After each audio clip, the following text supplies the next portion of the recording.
Hello, it says I'm live. I don't know if I am, but we're going to do a little. That was the news. We haven't done this show for a while. Inspired by a toy from the 1950s named Suzy Smart. This was a doll that was marketed from the late 50s to early 60s with the idea that girls should actually be educated. That didn't go over real well with a lot of the population at the time who thought girls were supposed to stay home and bake cookies and have babies and, be barefoot pregnant in the kitchen. Uh, so, of course, it was a toy I wanted, didn't get, but I'm kind of using little Miss Suzy Smart as a way to educate people about coin collecting and metal detecting and things that were in the news back in the day. So we will, I just now decided a couple days ago to try to pick this show back up uh, after a long hiatus from being sick. Uh, I don't know if it's going to work out or not. I'm having some technical difficulties just getting online this morning, but I'm working on it. As you online this morning, as you can see, my screen is blank. It shouldn't be, but it is because I cannot, for some reason, get what I want to come up on the screen. And I don't want to be on camera this morning. So we will just see what happens here. I found an article about metal detecting from 1972, and some of the terminology in it's pretty interesting. So I thought I'd read that one to y'all this morning while I get myself lined up and my meds taken and all of that good stuff. So let me see if I can manage to get that on the screen.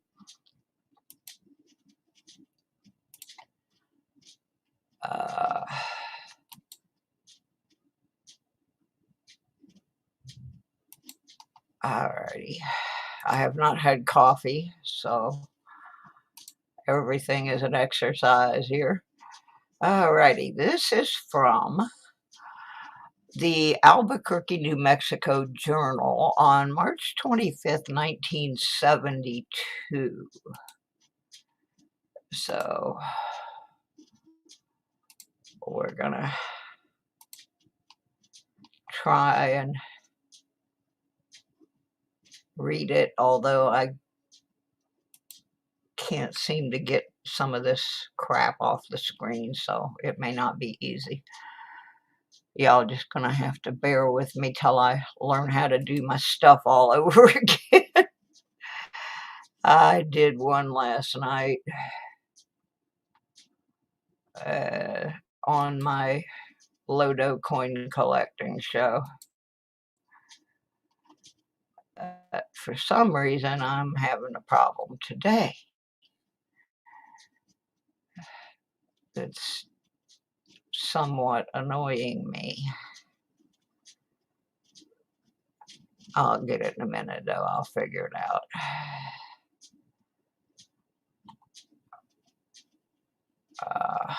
Well, maybe I'll figure it out. All right. Now, I just got to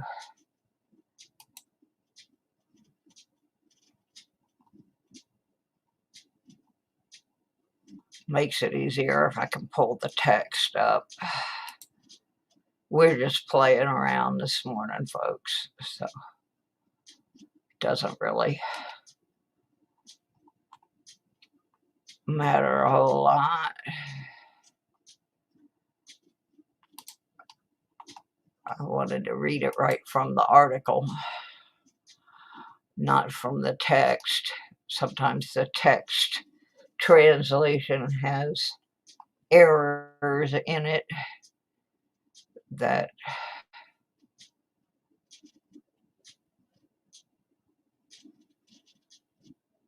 oh boy, I'm really having a problem this morning. Y'all just bear with me.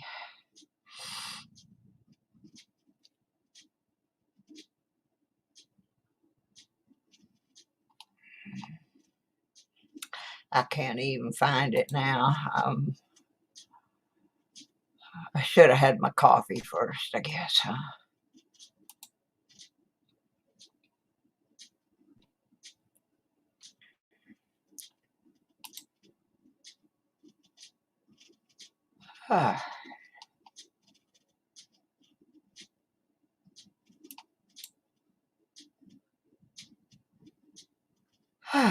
Let's see if I'm where I need to be now.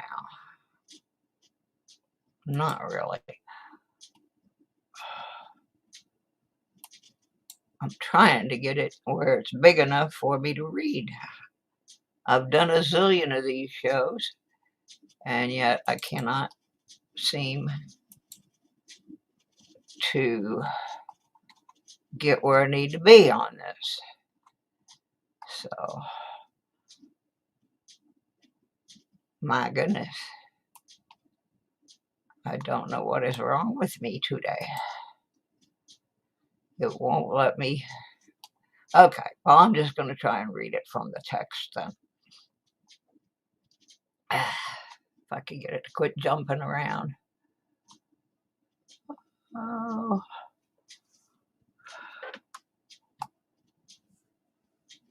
All right. Anyway, I really wanted to get the picture and everything to come up, and I'm not having any luck at all with this.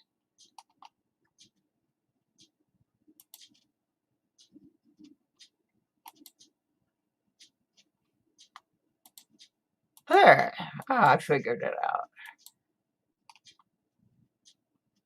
I got it figured out now, I think.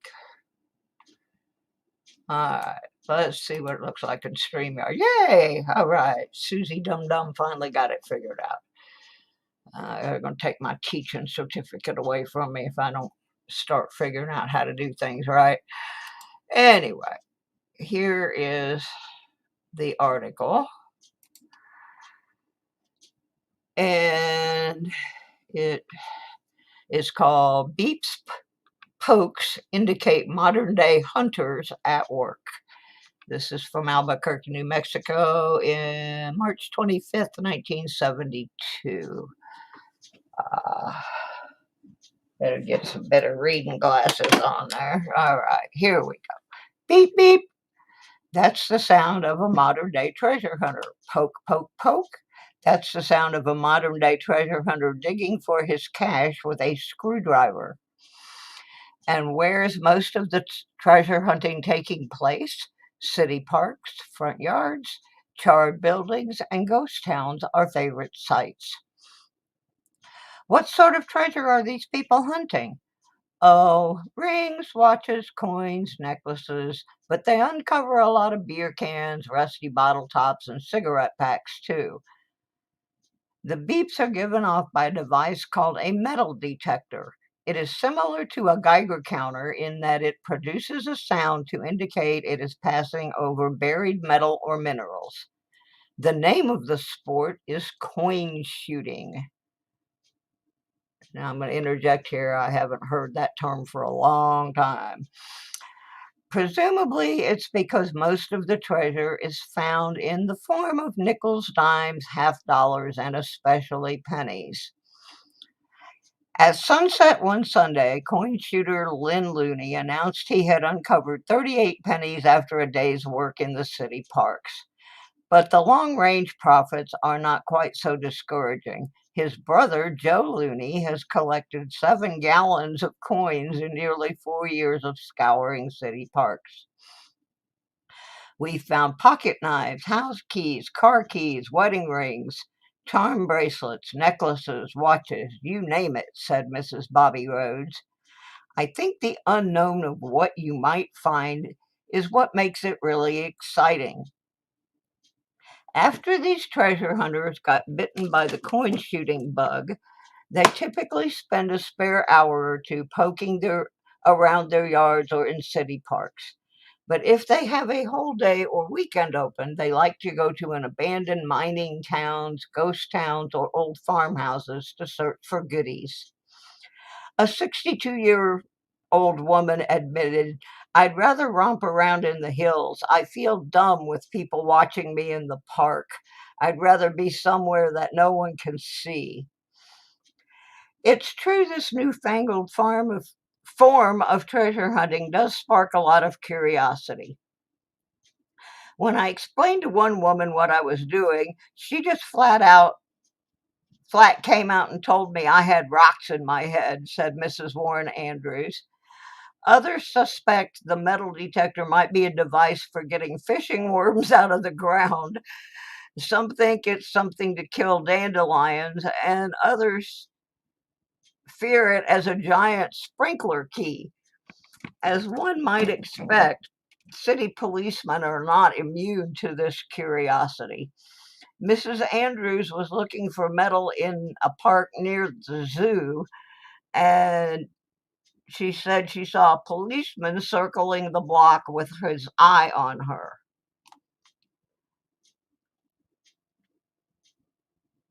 Finally, he drove his car onto the grass to see what I was doing.